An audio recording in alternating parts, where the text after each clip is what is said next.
November 15, 1968. Special Agent Vincent Torino crouched behind a wall of heroin bricks worth $50 million. 10 feet away, Frank Lucas stood over the bodies of 9 federal agents, all of them Vinny's friends, all of them sent to die. Lucas looked directly at Vinny's hiding spot, smiled, then walked away. The warehouse fell silent except for Vinny's breathing and the sound of his own shame. He had the shot, he had the order from the highest office in America. But when the moment came, his finger froze on the trigger. What happened next changed everything. Not just for Vinny, not just for Lucas, but for the truth about why John F. Kennedy really died in Dallas. Because that night, Vinny discovered something that made 10 dead agents look like a warm-up. Before we jump back in, tell us where you're tuning in from. And if this story touches you, make sure you're subscribed because tomorrow I've saved something extra special for you. The hook. The warehouse stretched into shadows beyond what Vinny's eyes could penetrate, but he could hear Lucas's footsteps echoing off concrete as they moved deeper into the building. Each step deliberate, unhurried, like a man who owned time itself. Vinny's hands shook as he lowered his service weapon. The Colt Python felt heavier than it ever had, weighted down by cowardice and the metallic stench of blood that hung in the air like incense. Agent Morrison lay 3 feet away, his eyes still open, staring at nothing. Morrison had kids, twin girls, 7 years old. Vinny had been to their birthday party just last month. The heroin bricks pressed against his back as he shifted, trying to find an angle where he couldn't see the bodies. White powder leaked from a punctured package, settling on Agent Chen's badge like fresh snow. Chen, who'd saved Vinny's life in Detroit 2 years back. Chen, who'd been planning to propose to his girlfriend next weekend. Stand up, Vinny told himself.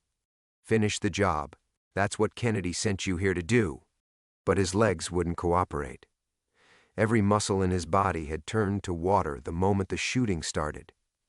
He'd watched through a gap in the stacked kilos as Lucas moved through the warehouse like death in a tailored suit, picking off federal agents with surgical precision, not random violence. Calculated execution, the worst part? Lucas had known they were coming. Vinny pressed his ear to the concrete floor, listening for movement. Nothing. Just the distant hum of Harlem traffic and the whisper of his own ragged breathing. Lucas could be anywhere now. Could be watching from the catwalks above, or circling around to finish what should have been a clean sweep. 9 down, 1 to go. The manila envelope tucked inside Vinny's jacket crinkled as he moved. The orders from Washington. Not the FBI brass, higher than that. High enough that when the call came through, even Director Hoover had stepped aside and let someone else brief the team. Someone whose voice Vinny recognized but couldn't place. Someone who spoke like silk wrapped around steel. Frank Lucas has become a liability to national security. Terminate with extreme prejudice. No arrests, no interrogation, just elimination. The heroin operation he's running threatens interests that extend far beyond drug enforcement. Interests. That was the word they'd used. Not American interests, just interests. Vinny had thought it meant the war effort. Every cop in the city knew Lucas was flooding the streets with pure heroin from Southeast Asia, weakening the communities that were supposed to be supporting the boys overseas. But now, crouched in this tomb of federal agents and drug money, another possibility clawed at the edges of his mind. What if Lucas wasn't working against American interests?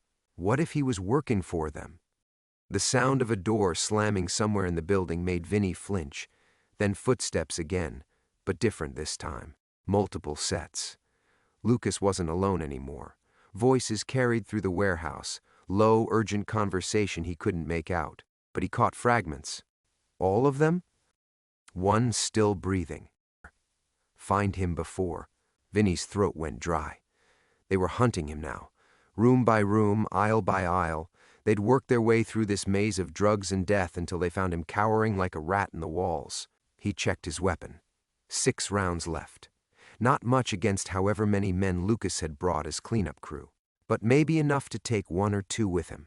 Maybe enough to die with something resembling honor instead of shame. The footsteps were getting closer. Vinny closed his eyes and tried to remember why he'd become a federal agent in the first place. His father's words the day he graduated from Quantico. "The badge doesn't make you a hero, son. What you do when nobody's watching. That's what makes you a man. Right now, nobody was watching except the dead. He opened his eyes and saw something that made his blood freeze. Agent Harrison's body had been moved, just slightly, but Vinny had memorized every detail of this charnel house, and Harrison's left arm was definitely not where it had been 5 minutes ago. Someone had searched the bodies, which meant they were looking for something specific, something they hadn't found yet, something they thought one of the federal agents might have been carrying. The manila envelope in Vinny's jacket suddenly felt radioactive. What the hell did Kennedy send us here to find? The footsteps stopped. Dead silence filled the warehouse like a held breath. Then Lucas's voice, smooth as aged whiskey, cut through the darkness. Agent Torino, I know you're in here, and I know what you're carrying. But before you die, there's something you need to understand about the man who sent you. In the distance, a church bell tolled midnight. November 16th, 1968. 7 days before everything Vinny thought he knew about his country would crumble like ash in his hands. If you're gripped by this story of conspiracy, betrayal, and the dark truths hidden in America's shadows, make sure you're subscribed. Tomorrow, we'll discover what Vincent Torino finds in that warehouse that will haunt him for the next 50 years. Introduction. Vinny's finger tightened on the Colt's trigger as Frank Lucas's words echoed through the warehouse like a death knell. I know what you're carrying. The manila envelope pressed against his ribs felt like it was burning through his jacket, through his skin, straight into his soul. You think Kennedy sent you here to kill me, Lucas continued, his voice drifting from somewhere in the maze of heroin, bricks, and shadows. But that's just the story they told you. The truth is, your president needed something from me, something only I could provide. Footsteps resumed, casual and measured. Lucas was taking his time, savoring this moment like fine wine. Why rush when your prey had nowhere to run? Vinny bit down on his tongue to keep from responding. Every instinct screamed at him to move, to find better cover, to do something other than lie here like a corpse waiting to happen. But Agent Chen's glassy eyes stared at him from 3 feet away, and Morrison's blood had pooled close enough that Vinny could smell the copper tang mixing with leaking heroin. These men had tried to move. This is where movement got you. You know what I think, Agent Torino? Lucas's voice was closer now, maybe 20 yards to the left. I think that envelope you're carrying contains photographs. Very interesting photographs of your beloved president meeting with certain businessmen in certain hotels, discussing certain arrangements that would make the American people very, very upset. Vinny's heart hammered against his rib cage. He'd never opened the envelope. Orders were orders, and federal agents didn't peek at classified materials without authorization. But now, trapped in this tomb of his own colleagues, those rules seemed as distant as childhood prayers. See, President Kennedy needed funding for operations that Congress would never approve, Lucas continued. His footsteps had stopped again, but Vinny could feel eyes searching the darkness. Black ops in Laos, Cambodia, places where American boys are dying for reasons they'll never put on the evening news. But black ops cost money, Agent Torino, serious money. More money than even the CIA can hide in their budget. A new voice joined the conversation. Gravelly, older, with a thick Brooklyn accent. Boss, we should just burn this place down. Let the fire department find his bones. Patience, Tommy, Lucas replied. Agent Torino and I are having a philosophical discussion about patriotism and necessity. Aren't we, Agent? Vinny closed his eyes and tried to steady his breathing. His father had fought in Korea, came back with shrapnel in his leg and stories he'd never tell. Sometimes a man has to do ugly things for beautiful reasons, Vincent. The trick is knowing which reasons are worth the ugliness. What if Kennedy's reasons had been worth this warehouse full of death? Your president discovered that the best way to fund an off-the-books war is with off-the-books money, Lucas said. Drug money. Money that doesn't exist on any government ledger. Money that flows through channels Congress will never audit. All he needed was a reliable partner, someone with the infrastructure to move product from Southeast Asia to American streets. The pieces clicked together in Vinny's mind like bullets sliding into a chamber. Lucas wasn't just a drug dealer. He was a contractor, and the United States government was his biggest client. Those photographs in your envelope show President Kennedy shaking hands with me in the Carlisle Hotel 3 weeks before Dallas, Lucas continued. They show him signing agreements that would make our partnership official. They show your government becoming the biggest drug dealer in American history. Vinny's mouth went dry. 3 weeks before Dallas, 3 weeks before Kennedy died. But here's the beautiful irony, Agent Torino, Lucas said, and now his voice was definitely closer. Maybe 10 yards. By the time those photographs were developed, your president was already dead. Shot down like a dog in broad daylight, which meant our partnership needed new management, new oversight, new discretion. The Brooklyn voice again. Movement in Sector 7, boss. Vinny hadn't moved, but something else had. Agent Harrison, Lucas said with amusement. Still alive after all. Tommy, please put the man out of his misery. A gunshot cracked through the warehouse. Then silence. Vinny bit his lip to keep from crying out. Harrison had been breathing. All this time, Harrison had been alive, probably listening to every word, probably hoping for rescue that would never come. Now he was just another body in Frank Lucas's collection. Where were we? Lucas asked conversationally. Oh yes, new management. You see, Agent Torino, some people in Washington decided that President Kennedy's death was convenient. It meant his drug operation could continue without the oversight of someone with a conscience, someone who might have second thoughts about flooding American streets with heroin to fund foreign wars. Footsteps again. Closer. The problem is those photographs. Evidence of the original agreement. Evidence that could embarrass some very powerful people if it ever surfaced. Evidence that needs to disappear, along with anyone who might have seen it. Vinny understood now. This wasn't about killing Frank Lucas. This was about killing the evidence. And the witnesses. Come out, Agent Torino, Lucas called softly. Let's finish this conversation face to face. Like men. In the distance, that church bell tolled again. 12:15 a.m. November 16th, 1968.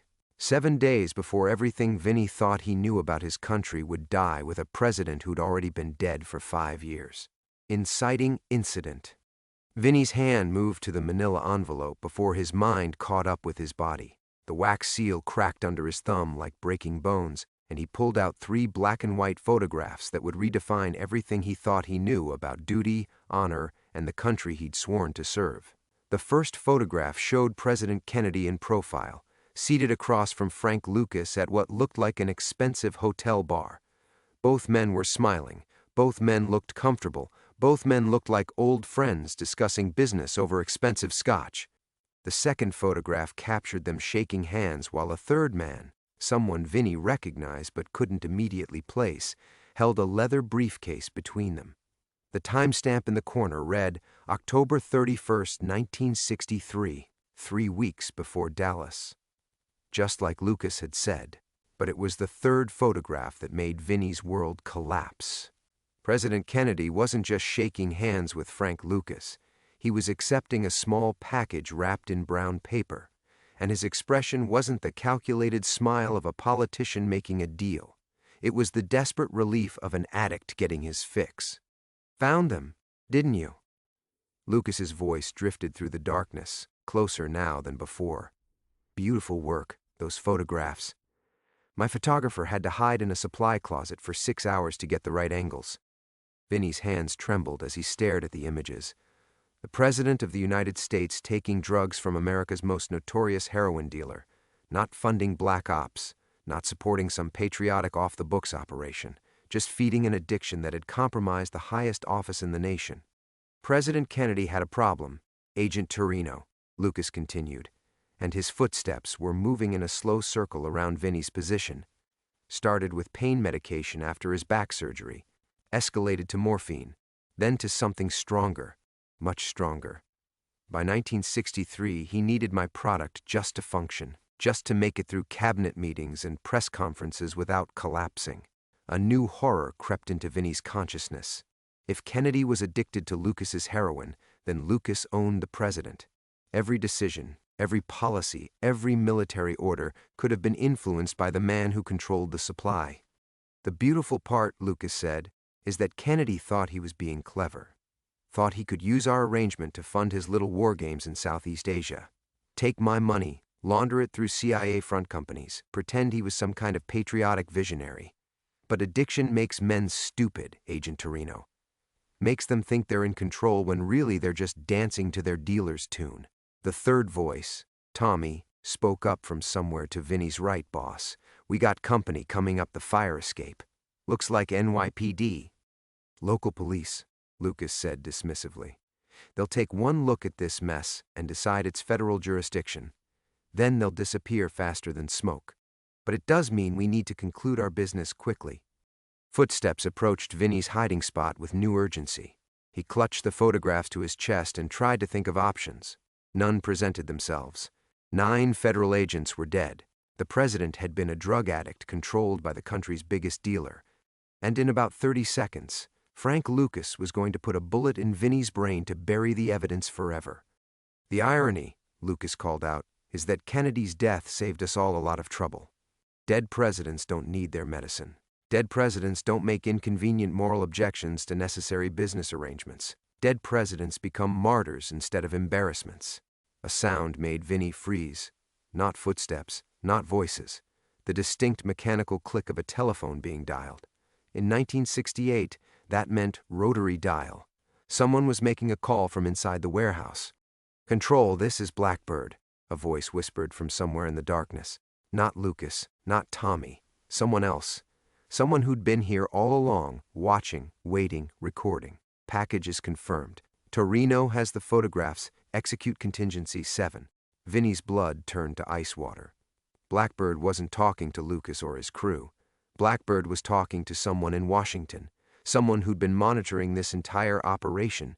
Someone who'd known exactly what was going to happen tonight. The federal agents hadn't been sent to kill Frank Lucas. They'd been sent to die. All of them. Including Vinny. Negative on cleanup. The voice continued. Local authorities are involved. We need a controlled burn. Make it look like gang violence. No federal fingerprints. Footsteps resumed. But now Vinny could distinguish 3 sets. Lucas and Tommy hunting for him, and this third person, Blackbird, moving toward what sounded like an exit. Someone was leaving with information while everyone else died. Sirens wailed in the distance, growing closer. NYPD was coming whether Lucas wanted them or not, which meant this warehouse was about to become a crime scene, which meant evidence would be collected, which meant the photographs, in Vinny's hands, might survive even if he didn't. "Agent Torino," Lucas called, and his voice was directly overhead now. "Last chance to die with dignity. Step out and we'll make it quick. Stay hidden and Tommy will take his time." Vinny looked at the photographs one more time, memorizing every detail. Then he made a choice that would haunt him for the next 50 to 5 years.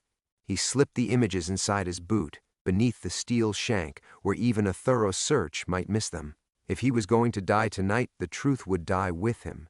But maybe, just maybe, someday he'd get a chance to tell it. The footsteps stopped directly above his hiding spot. "Hello, Vincent." Vinny's eyes snapped open to fluorescent lights and the antiseptic smell of a hospital room. For a moment, he thought he was still in the warehouse, still waiting for Lucas's bullet. Then pain lanced through his shoulder, and everything came flooding back. The photographs, the gunshots, the sirens getting closer until they were right outside the warehouse door. "Easy there, Agent Torino." A doctor with tired eyes and coffee-stained scrubs checked his chart. "You've been unconscious for 18 hours. Lost a lot of blood, but the bullet went clean through. You're lucky to be alive." Lucky. Vinny almost laughed, but his throat felt like sandpaper. 9 federal agents were dead, and he was lucky. The photographs were evidence of treason at the highest levels of government, and he was lucky. Frank Lucas had vanished into the night while Vinny played dead among his colleagues' corpses, and he was lucky. "Where?" His voice cracked. He tried again. "Where is everyone else?" The doctor's expression darkened. "I'm sorry, son. You were the only survivor they pulled from that warehouse.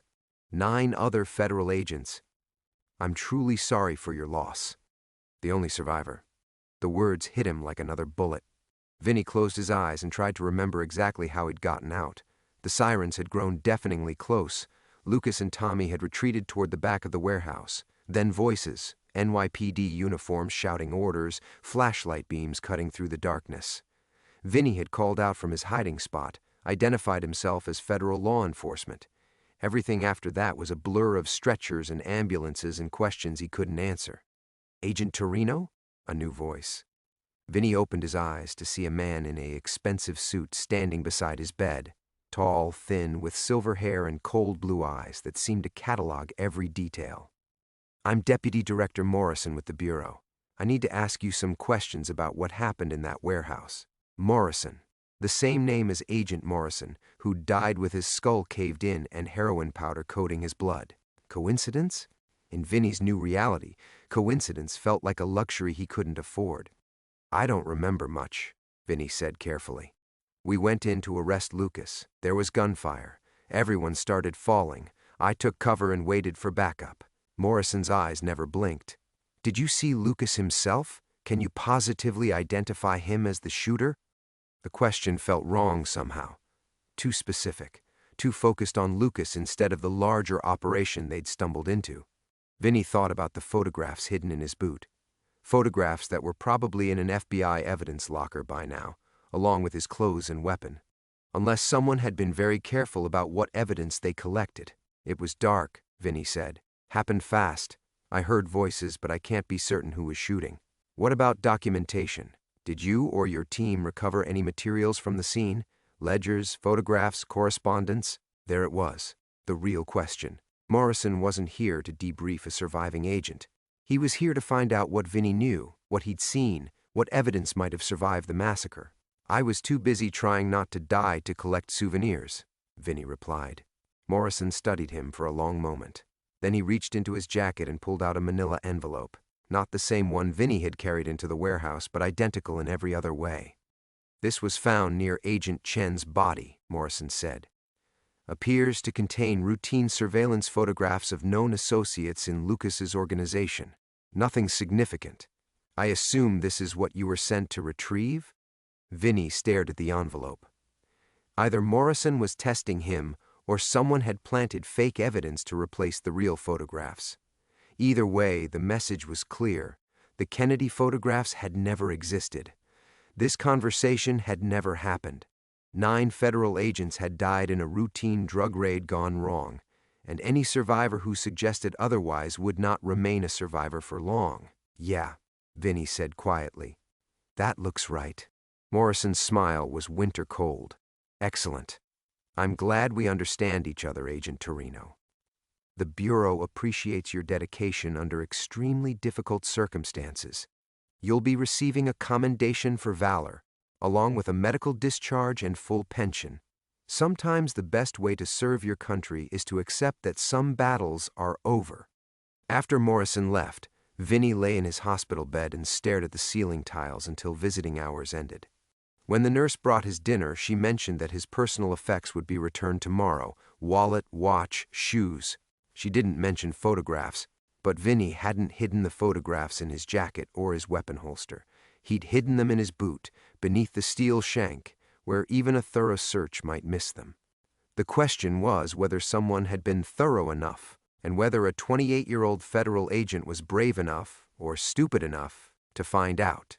Outside his window, New York City sparkled like scattered diamonds. Somewhere in those lights, Frank Lucas was probably laughing about the federal agents who died for photographs that officially didn't exist. Somewhere else, more powerful people were making sure they never would. The photographs were still there. 3 days after his release from the hospital, Vinny sat in his cramped Queens apartment and stared at the images that should have been confiscated, should have been destroyed, should have vanished into the same black hole that had swallowed 9 federal agents and any official record of why they'd really died. But there they were, slightly wrinkled from being pressed against his foot for 72 hours, still showing President Kennedy accepting that brown paper package from Frank Lucas. Still time-stamped October 31st, 1963. Still proving that everything Vinny had believed about his country was built on a foundation of lies and addiction and blood. His hands shook as he held them up to his desk lamp. Not from his shoulder wound, that was healing fine. From the weight of what they meant, from the responsibility of carrying proof that a sitting president had been compromised by the same man who was now flooding American streets with heroin while the FBI looked the other way. The telephone rang. Vinny nearly jumped out of his skin. "Hello? Agent Torino? This is Special Agent Sarah Chen. David Chen was my brother." The photograph slipped from Vinny's fingers and scattered across his coffee table. David Chen, the agent who'd been executed first in the warehouse, whose skull Frank Lucas had caved in with a crowbar while Vinny hid behind shipping crates like a coward. "I'm sorry for your loss," Vinny said, though the words felt hollow as spent shells. "I want to know what really happened that night." Her voice was steady, professional, but underneath it burned something that made Vinny's chest tighten. "The official report says drug raid gone wrong, random gang violence. But my brother called me 2 hours before the operation. He said they weren't going after Lucas to arrest him. He said they were going to expose something. Something about Kennedy." Vinny stared at the photographs on his table. Kennedy's desperate, relieved expression as he accepted his fix. The timestamp proving it happened 3 weeks before Dallas. The third man with the briefcase who looked familiar, but whose name still eluded him. "Your brother died a hero," Vinny said carefully. "My brother died for nothing if we let his killers walk free." Her voice cracked slightly. "Mr. Torino, I know you survived for a reason. I know you saw something. I know you're carrying something that scares the people who killed him." How could she know? Had David told her about the photographs before the mission? Had someone else survived that warehouse and contacted her? Or was this a test, Morrison or his superiors checking to see if Vinny would break under pressure? "I don't know what you're talking about," Vinny said. "My brother had a wife, 2 little girls, 4 and 6 years old. They keep asking when Daddy's coming home, and I keep lying to them because the truth is that their father died to protect a secret that powerful people want buried forever." Vinny closed his eyes. He could see Chen's face in the warehouse, that moment of recognition when he realized they'd walked into a trap. Could hear the sound of the crowbar connecting with bone. Could feel his own cowardice burning in his throat as he chose silence over action. "Meet me tomorrow," Sarah Chen said. "Prospect Park. The memorial bench near the lake. Noon. If you don't come, I'll know that my brother died protecting a man who cares more about his pension than justice." The line went dead. Vinny sat in his apartment and stared at the photographs until the sun set, and the only light came from the street lamps filtering through his blinds. Somewhere in the city, Sarah Chen was grieving for a brother who'd died because he'd stumbled onto proof that the President of the United States had been a drug addict. Somewhere else, that brother's daughters were waiting for a father who would never come home. And here was Vincent Torino, 28 years old, holding the evidence that could expose the truth and destroy everyone who'd tried to bury it, or get him killed just like the other 9 agents. He thought about his father's words, "Sometimes a man has to do ugly things for beautiful reasons. The trick is knowing which reasons are worth the ugliness." What if the beautiful reason wasn't protecting Kennedy's legacy or preserving government secrets? What if it was making sure David Chen's daughters grew up knowing their father had died for something that mattered? Vinny picked up the photographs and held them to the light again. In the first image, Kennedy and Lucas looked like old friends. In the second, they looked like business partners. In the third, they looked like what they really were, predator and prey, dealer and addict. The corruption that had infected the highest office in America. Morrison had given him a choice: accept the lie and live comfortably on his federal pension, or pursue the truth and join his colleagues in their graves. But Sarah Chen had given him something else, a reminder that silence was its own form of violence. That letting killers walk free made him complicit in every future death they caused. Tomorrow at noon, Vincent Torino would have to decide which kind of man he really was. Outside his window, New York City hummed with its usual indifferent energy. 9 federal agents were still dead. Frank Lucas was still free. And the truth was still waiting for someone brave enough to speak it. The question was whether that someone would live long enough to matter. Vinny arrived at Prospect Park 20 minutes early, his service revolver tucked beneath his jacket and the photographs folded inside a waterproof envelope in his coat pocket. The November air cut through his clothes like surgical steel, but he barely felt it. Everything seemed sharper now, colors more vivid, sounds more distinct, shadows more threatening. The hyper-awareness of a man who'd learned that death could come from any direction. He found the memorial bench and sat down, scanning the joggers and dog walkers for anything that felt wrong. A man feeding ducks by the water's edge, a woman pushing a stroller along the path, an elderly couple sharing coffee from a thermos.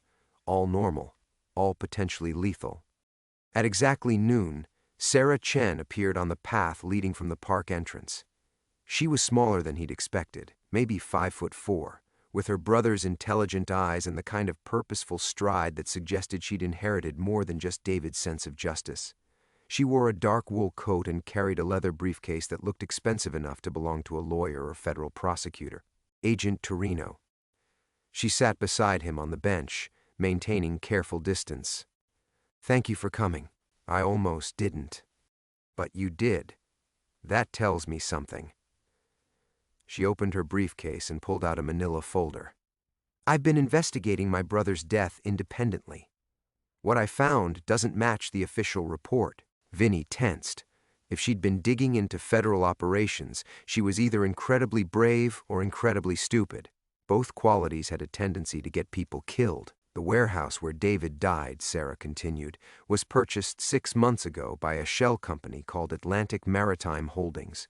That company traces back to another shell company, which traces back to a third company, which is owned by the Central Intelligence Agency." The words hit Vinny like ice water.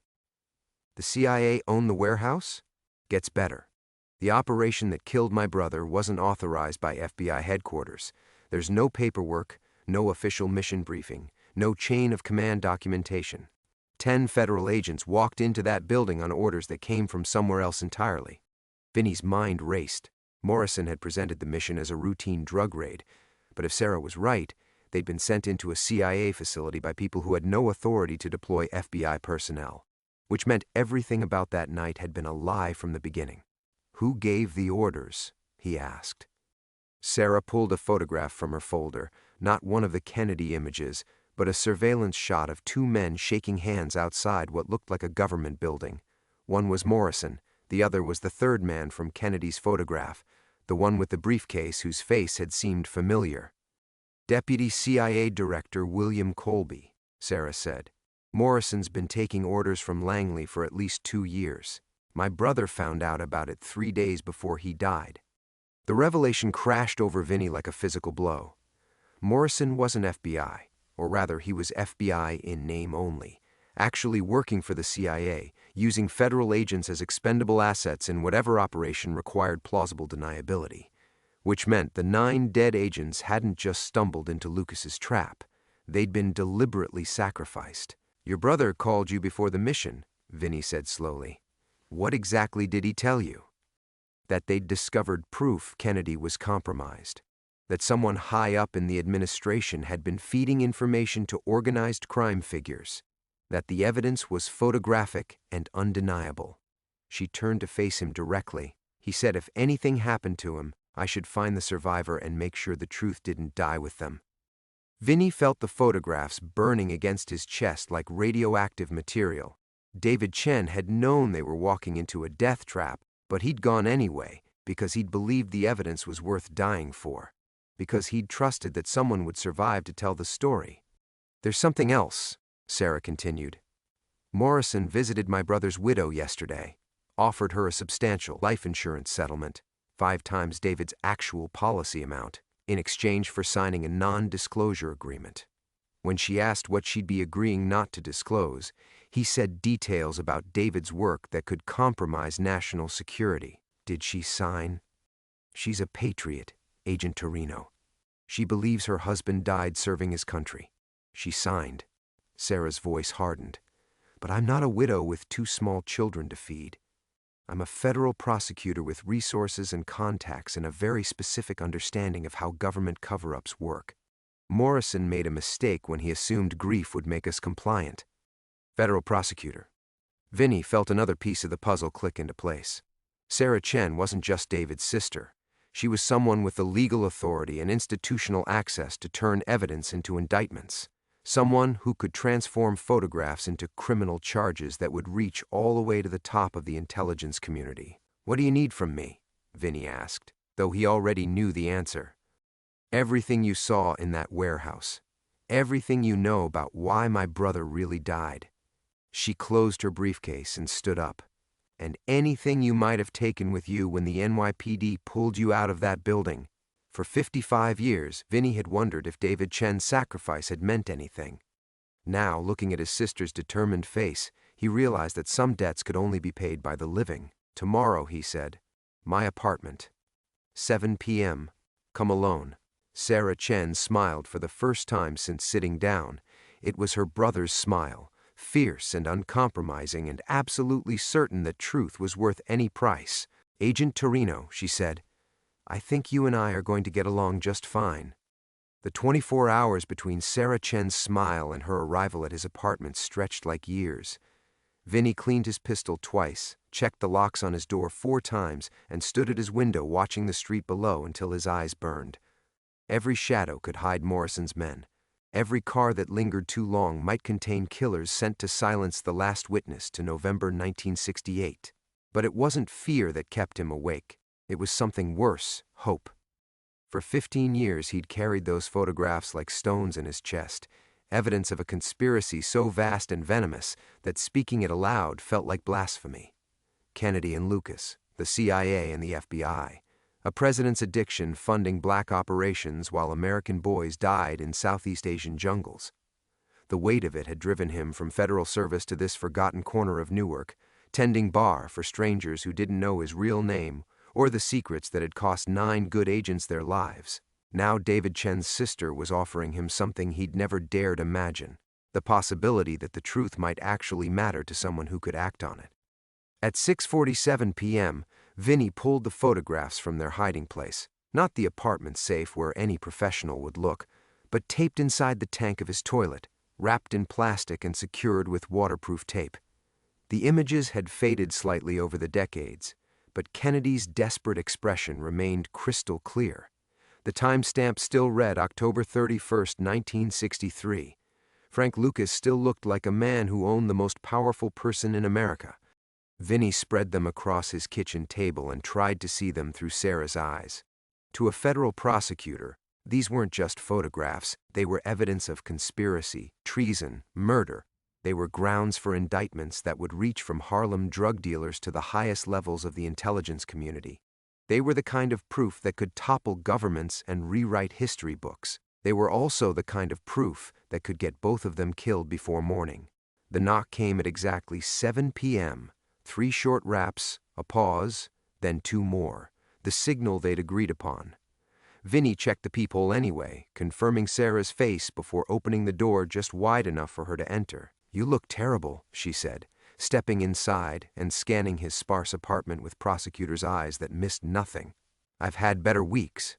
She set her briefcase on his coffee table and opened it, revealing files, legal documents, and what looked like surveillance photographs of her own. "I've been busy since yesterday, made some calls to old contacts in federal law enforcement, asked careful questions about November 1968 and why 10 FBI agents walked into a Harlem warehouse with no backup. What did you learn?"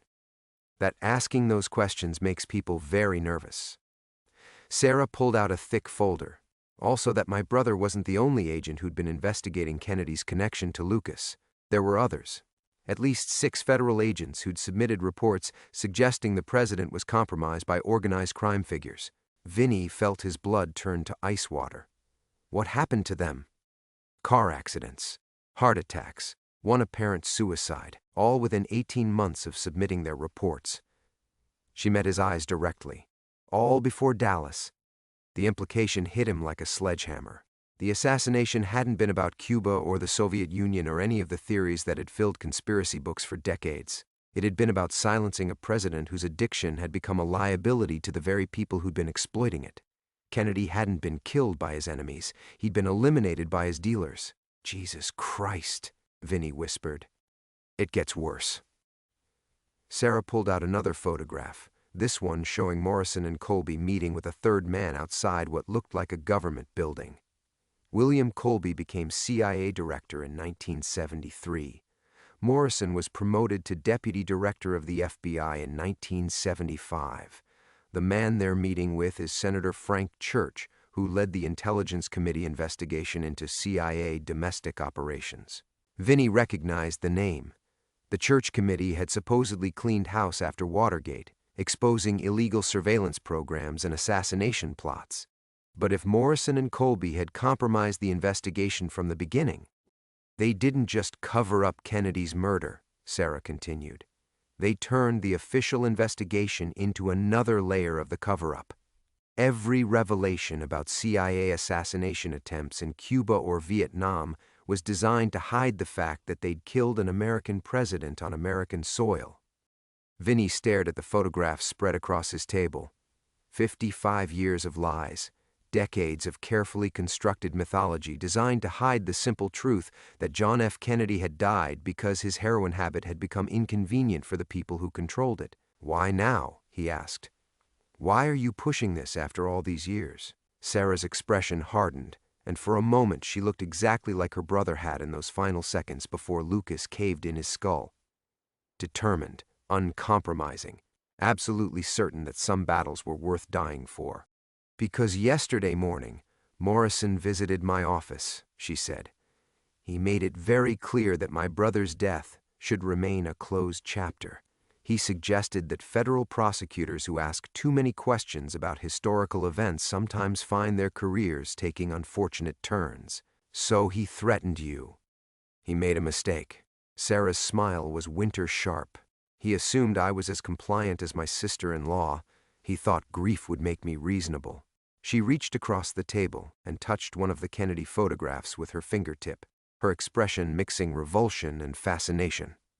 "Morrison underestimated something fundamental about the Chen family," she said quietly. "We don't negotiate with the people who killed our brothers." Vinny picked up the photograph that showed Kennedy's face most clearly, the president's eyes wide with desperate hunger, his hand reaching toward Lucas like a supplicant begging for salvation. For 15 years, he'd wondered if he was the only person alive who understood what those images really meant. Now, watching Sarah trace her finger along the edges of the evidence, he realized she understood it better than he ever had. "Your brother knew they were going to kill him," Vinny said. "It wasn't a question." "David called me the night before the warehouse." Sarah's voice dropped to barely above a whisper.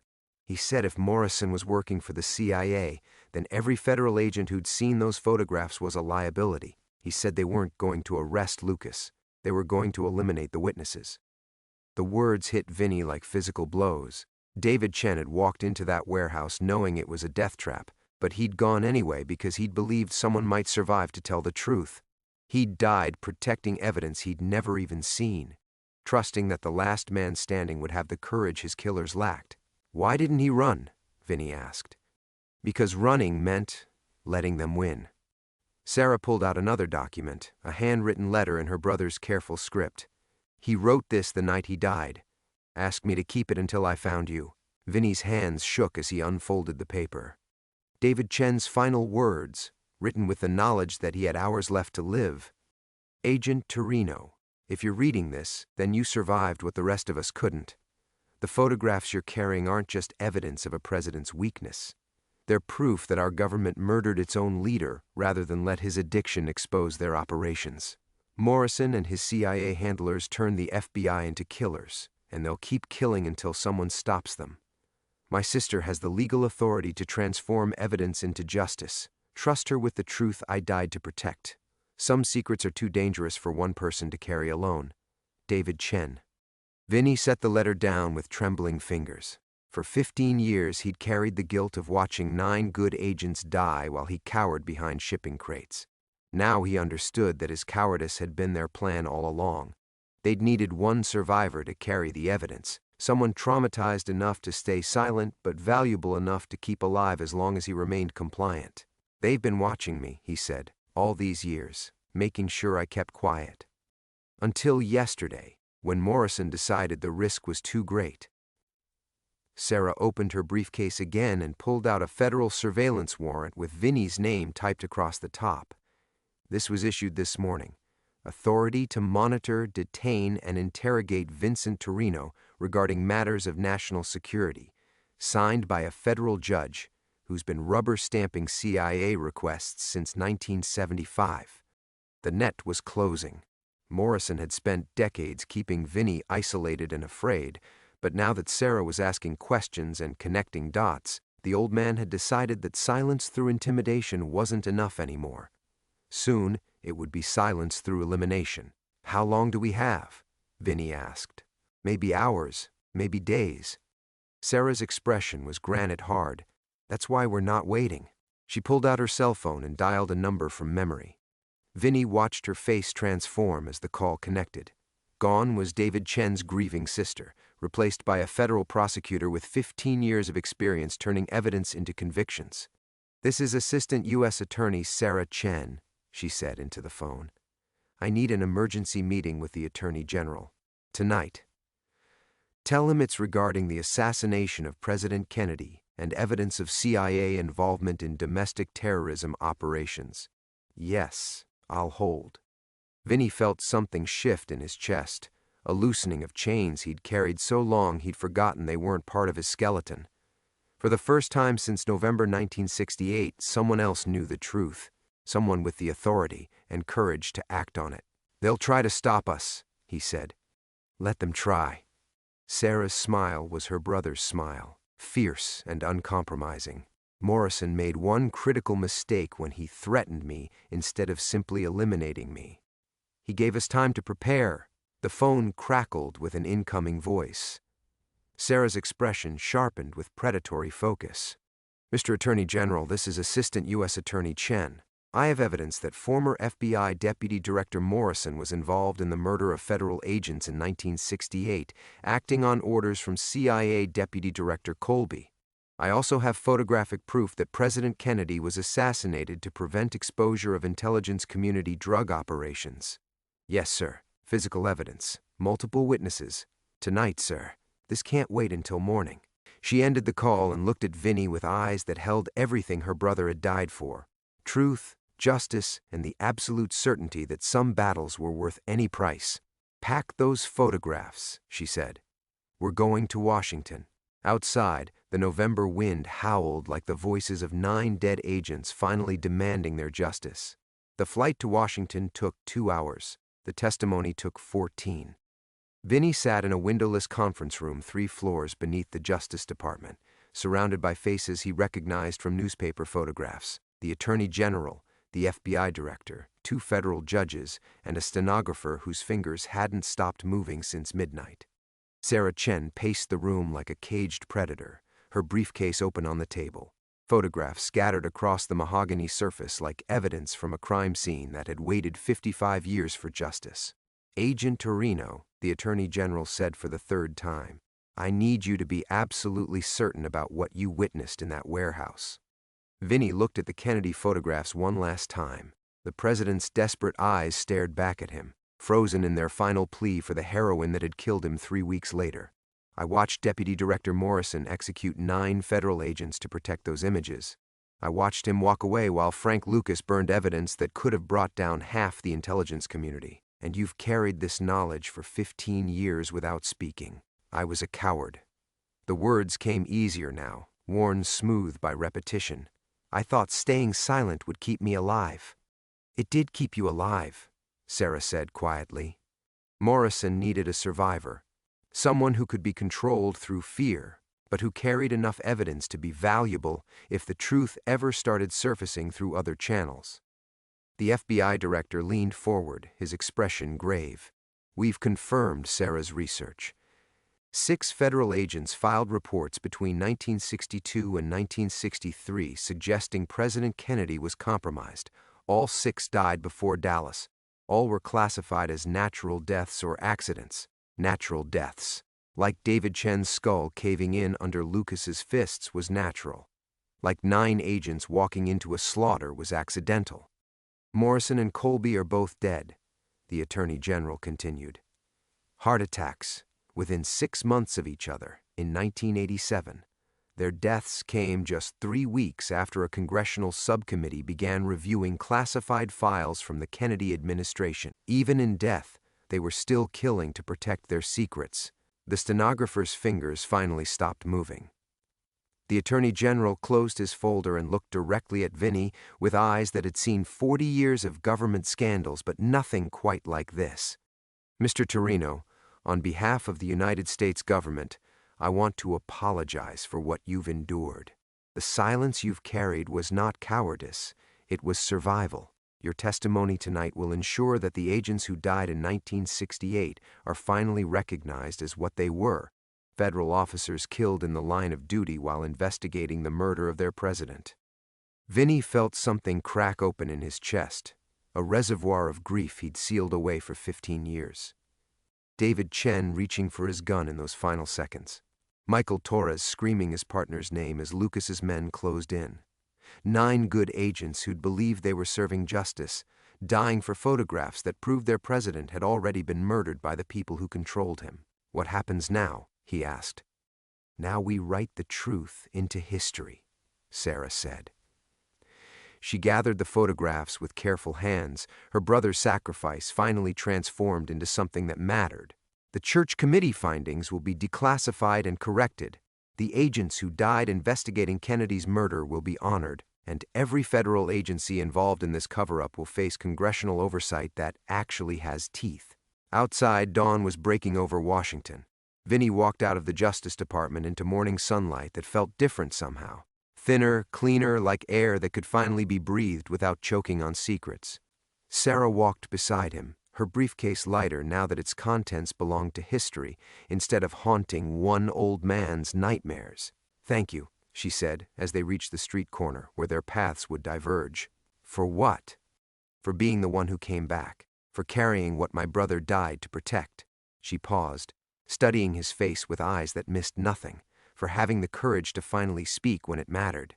Vinny thought about courage, about David Chen walking into a warehouse knowing he wouldn't walk out, about Sarah Chen threatening her career to honor a brother she'd lost 15 years ago, about 9 agents who'd died believing that truth was worth any price. Maybe courage wasn't about not being afraid. Maybe it was about staying afraid for 15 years and speaking anyway when someone finally asked the right questions. 3 months later, Vinny returned to his bar in Newark. The headlines had faded, the congressional hearings had ended, and the history books were being quietly rewritten. The weight in his chest was gone, replaced by something lighter but more permanent. The knowledge that some debts could only be paid by the living, and some truths were too important to die with the people who carried them. He poured himself a whiskey and toasted 9 ghosts who could finally rest.